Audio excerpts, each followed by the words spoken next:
Hello दोस्तों, नमस्कार। आप सभी को zoom study centre by Mukesh का कोचिंग में आप सभी का स्वागत है। आज की क्लास में हम लोग डिस्कस करेंगे कि भारत में कौन कौन से यूनानी शासक जो हैं भारत पर आक्रमण करते हैं और उसका परिणाम क्या होता है। आज की क्लास में हम यह जानने का प्रयास करेंगे। तो समय ना गंवाते हुए हम टॉपिक्स की ओर बढ़ना चाहूँगा। इससे पहले आप सभी से आग्रह है, यदि आप नए हैं तो मेरे चैनल को सब्सक्राइब कर दीजिए और इस वीडियो में अंत तक बना रहिएगा, वीडियो स्किप करके मत देखिएगा। देखिए, मैं आज की क्लास में मैं उन्हीं तत्वों को आपके सम्मुख रखने का प्रयास करूंगा जो कि इम्पोर्टेंट है और जहां तक हो सके अपनी ओर से अति संक्षेप में रखने का प्रयास करूंगा। तो समय ना गंवाते हुए हम टॉपिक्स की ओर बढ़ना चाहूंगा। देखिए, जैसे कि जानते हैं भारत पर आक्रमण करने वाले विदेशी शासक, ठीक है। आज का मैं टॉपिक देता हूं भारत पर आक्रमण करने वाला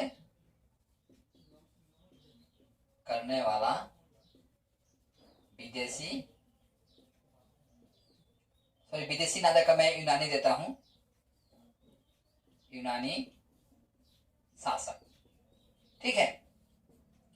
तो जैसे कि हम लोग जानते हैं भारत पर आक्रमण करने वाले यदि विदेशी या यूनानी शासक कहा जाए तो इनके क्रम अगर देखा जाए तो इनका क्रम यह है। आपका यूनानी थे पहले, इसके बाद ले लीजिए आप शक को, इसके बाद पल्लव और अंत में लेता हूं कुषाण को, ठीक है। ये सारे विदेशी थे जो कि भारत पर आक्रमण करते हैं। देखिए, जैसे कि हम जानते हैं कि भारत का समाज जो था अत्यंत समृद्ध समाज था।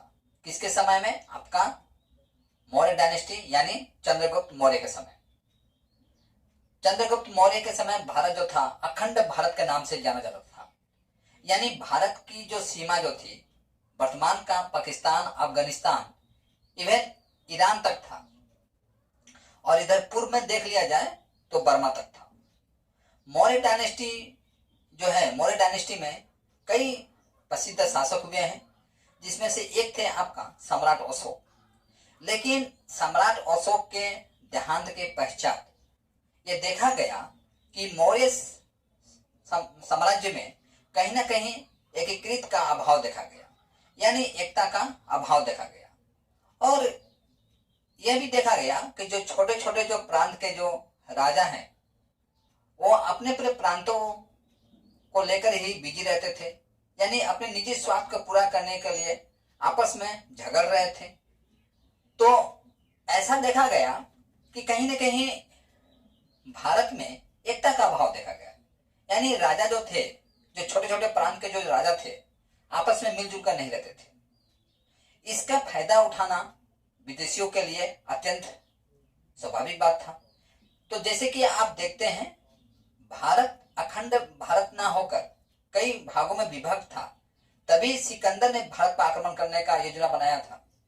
लेकिन सिकंदर जो कि राजा पुरुष से संघर्ष करता है, यह मानने के लिए बाध्य हो जाता है राजा सिकंदर कि भारतवासी झुकने वालों में से नहीं है।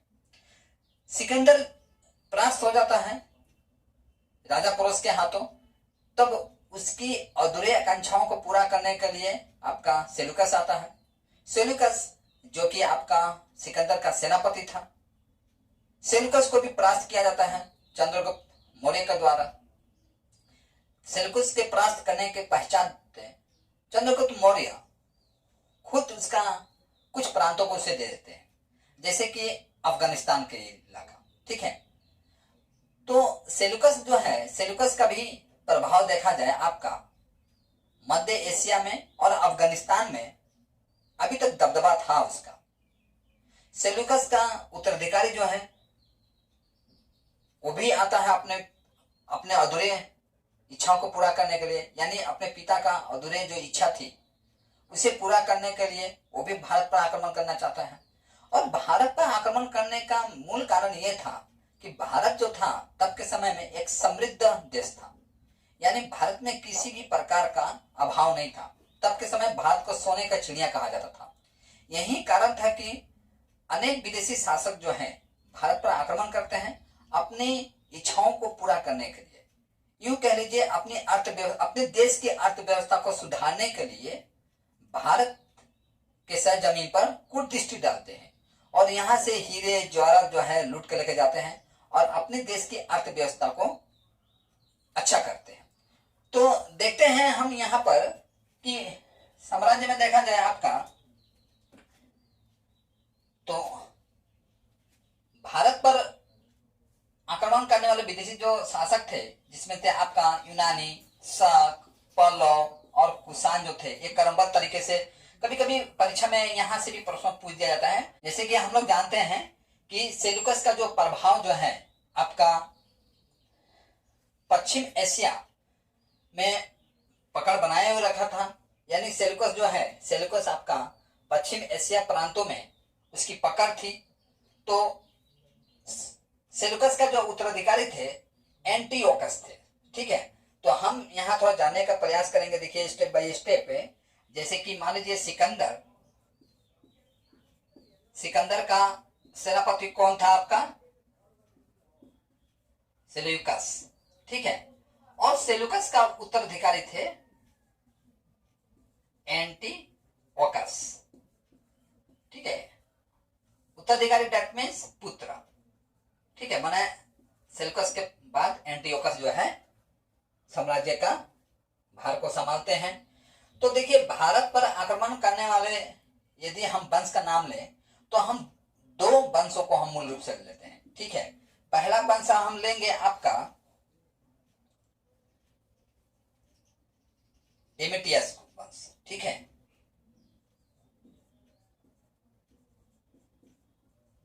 डेमेट्रियस वंश है। डेमेट्रियस वंश को हम बैक्टीरिया वंश के नाम से भी जानते हैं। ठीक है, यानी बैक्टीरिया वंश बोलिए या बैक्टीरिया शासक कहिए, इसमें कोई प्रभाव नहीं पड़ता है। और प्रांत देखेंगे आप, बैक्टीरिया प्रांत माने किस प्रांत को कहा जाता था? तो इसे अफगानिस्तान प्रांत को कहा जाता था। ठीक है, अफगानिस्तान प्रांत। और दूसरा आपका देखा जाए यूक्रेटाइडस। ठीक है, यूक्रेटाइडस। ठीक है, नाम थोड़ा अजीब अजीब लगेगा आपको। ठीक है, लेकिन इसमें कोई घबराने की बात नहीं है। यूक्रेटाइडस भारत पर आक्रमण करने वाला शासक। तो देखिए भारत पर, जैसे कि मैं बताया आपको, भारत पर तो कई शासक थे जो आक्रमण किए थे, लेकिन आज हम यूनान के बारे में ही पढ़ेंगे। ठीक है, आज हम शक और पल्लव के बारे में नहीं पढ़ रहे हैं। हम यूनान जो है, यूनानी शासक जो है, यूनानी शासक को ही हम दो भाग कर दिए हैं, जिसमें से हम एक का नाम दिए हैं डेमेट्रियस वंश। ठीक है, देखिए जो डेमेट्रियस जो वंश था, डेमेट्रियस एक शासक का नाम था, उसने अपने नाम पर ही शासन का नाम रख दिया था। जैसे कि आप जानते हैं चंद्रगुप्त मौर्य, कहीं ना कहीं उनका टाइटल मौर्य साम्राज्य में लगा है। इसी तरह से इसने भी जो शासक करता थे, यानी डेमेट्रियस जो थे, उसने अपने नाम पर ही वंश का नाम रख दिया। और दूसरा था यूक्रेटाइडस। ठीक है, तो भारत पर आक्रमण ये लोग करते हैं, कब करते हैं आपका? 190 ईसा पूर्व में। ठीक है, दूसरी तरफ देखा जाए आपका, ये किन किन प्रांतों पर आक्रमण करते हैं आपका? अफगानिस्तान, पंजाब और सिंध का एक बड़ा हिस्सा पर क्या कर लेते हैं? ऑक्युपाई कर लेते हैं। यानी इन प्रांतों पर आपका क्या कर लेते हैं? अधिकार जमा लेते हैं। इस हिसाब से आप देख रहे हैं कि जो डेमेट्रियस जो है, डेमेट्रियस आपका अफगानिस्तान, पंजाब और सिंध प्रांत कहने का मतलब आपका ये पाकिस्तान का पूरा प्रांत पकड़ लीजिए आप। और कुछ कुछ पार्ट जो है भारत का भी आता था, लेकिन अभी पूरी तरह से भारत पर ये डेमेट्रियस अटैक नहीं करता है, ठीक है। लेकिन तब के समय में आपको जानकर आश्चर्य होगा कि तब के समय में अफगानिस्तान, पाकिस्तान और ईरान, ये तीनों जो प्रांत जो था ये आपका भारत में ही हुआ करता था। तो सिंध का ये प्रांतों को वो क्या करता है, डेमेट्रियस जो है अटैक करता है सिंध के प्रांतों पर और उतना क्या कर लेता है, अपना अधिकार जमाता है। इधर यूक्रेटाइडस जो है इसकी भी इच्छा है भारत पर आक्रमण करने का। यूक्रेटाइडस जो है ये किसे अपना आदर्श मानता है, सिकंदर को। तो जाहिर सी बात है सिकंदर विश्व विजेता बनने की इच्छा था सिकंदर का, तो यूक्रेटाइडस में भी विश्व विजेता बनने की इच्छा अवश्य पनपी होगी। हालांकि उसे कुछ तकलीफों का सामना करना पड़ा होगा, वो अलग बात है, लेकिन इसकी भी इच्छा कम नहीं थी, ठीक है। इसके ऊपर हम बाद में जाएंगे। जैसे कि मैं बताया कि डेमेट्रियस जो है सिंध का एक बहुत बड़ा प्रांत पर अपना अधिकार जमा लेता है, और सिंध कहने का मतलब ये पाकिस्तान का प्रांत, ठीक है, जिसे सिंधु डायनेस्टी के नाम से जाना जाता था। इन प्रांतों को तो अधिकार जमा ही लेता है, और जमाने के पश्चात अपनी जो राजधानी है ये अपनी राजधानी बनाता है कहाँ, साकल। साकल कहने का मतलब वर्तमान में यदि देखा जाए साकल का वर्तमान नाम है आपका सियालकोट। तो सियालकोट कहाँ है आपका, पाकिस्तान, ठीक है।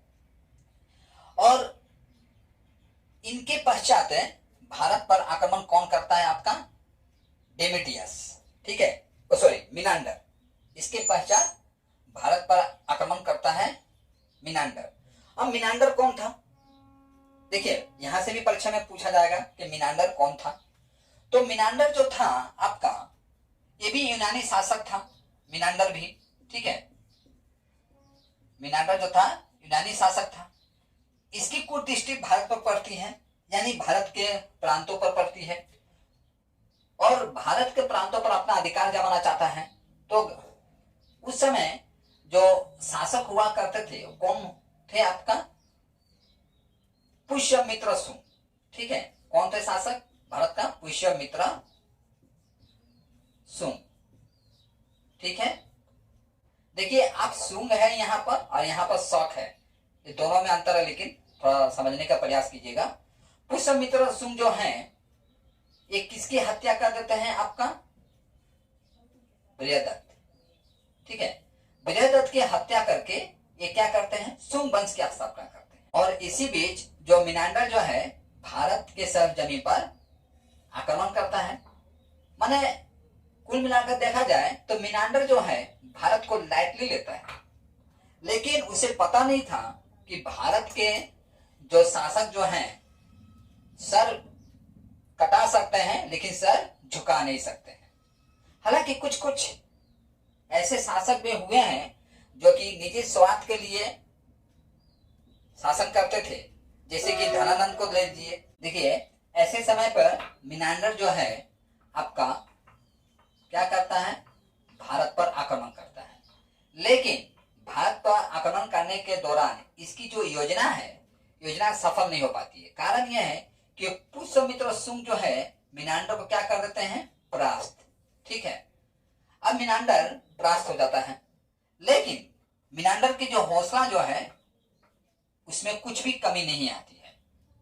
वह अभी भी भारत के किसी न किसी प्रांत पर ऑक्युपाई करने के लिए सोचता है। तो जैसे कि आप जानते हैं कि भारत के जो सम्राट थे तब के समय में, उसे यूनानी जो शासक है उसे लाइटली लेते हैं।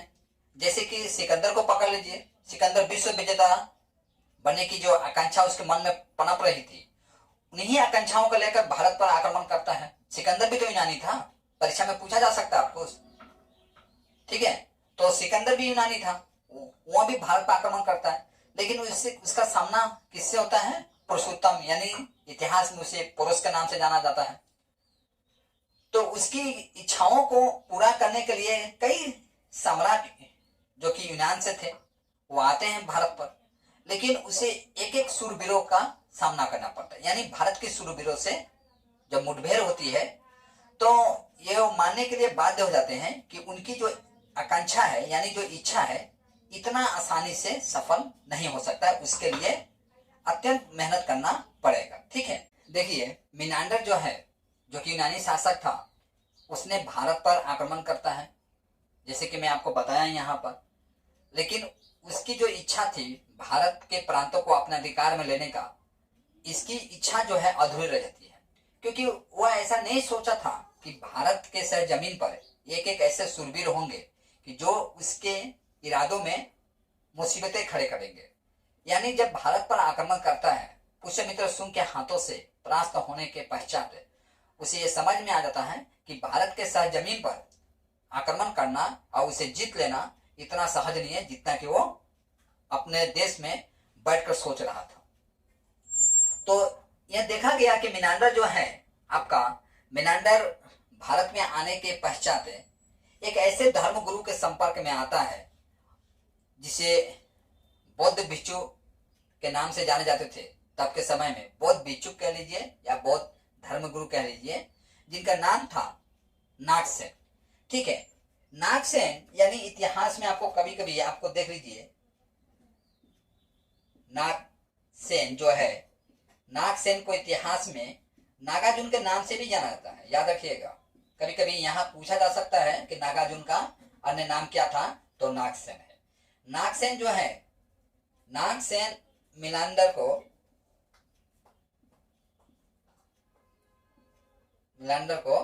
क्या करते हैं, बौद्ध धर्म का शिक्षा देते हैं। ठीक है, यानी अपने जीवन का आखिरी पड़ाव में मिलांडर जो है ये भी क्या करता है, बौद्ध धर्म को स्वीकार कर लेता है। जिस तरह से सम्राट अशोक अपने जीवन का आखिरी पड़ाव में बौद्ध धर्म को स्वीकार कर लिए थे, इस तरह से ये भी क्या करता है, मिलांडर जो है, जो कि यूनानी शासक था आपका, बौद्ध धर्म को स्वीकार कर लेता है। इसका उल्लेख हमें कहाँ प्राप्त होता है, तो इसका उल्लेख हमें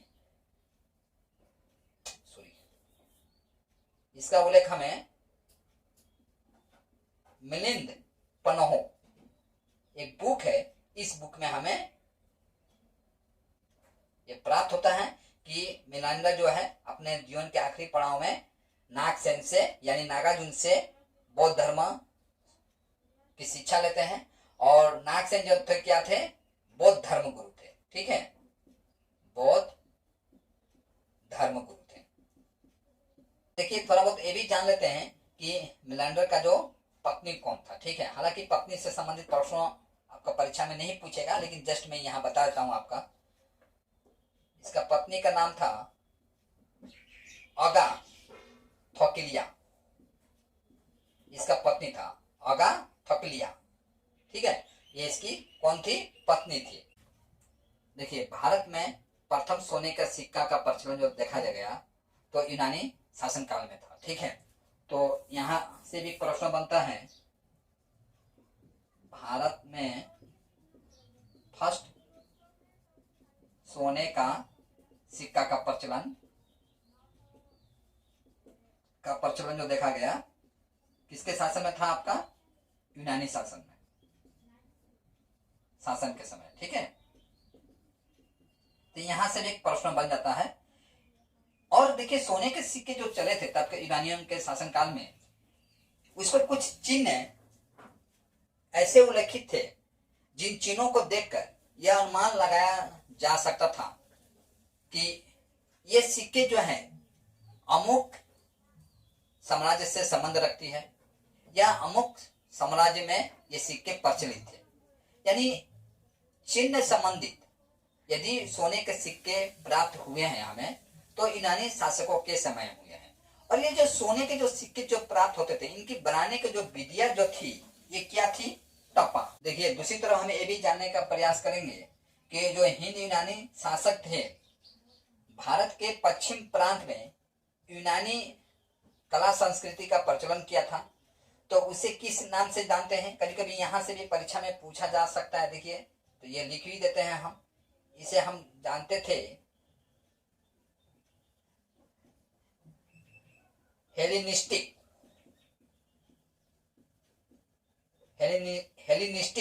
आर्ट कहा गया है। ठीक है, तो हम क्या जाने यहाँ पर, दो हिंद यूनानी जो शासक थे भारत के पश्चिम प्रांत में, जो अपने प्राचीन कला संस्कृति का जो प्रचलन किया था उन लोगों ने, यानी प्राचीन कला का जो चलाई थी।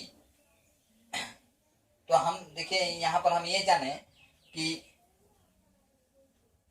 हिंद यूनानी जो शासक थे आपका प्राचीन काल में, जो अपनी कला संस्कृति का जो प्रचार प्रसार किया था, यानी भारत के पश्चिम प्रांत में, उसे किस नाम से जाना गया था?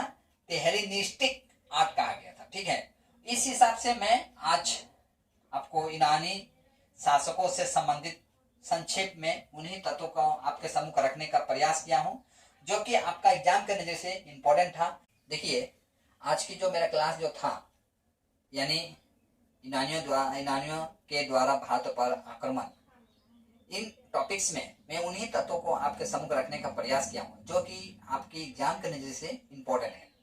मेरी ऐसी कहीं से भी इच्छा नहीं होती है कि मैं वीडियो को बड़ा करूं, इधर उधर के बातें कर वीडियो को बड़ा करूं या लल्लू चौपी बातें करूं।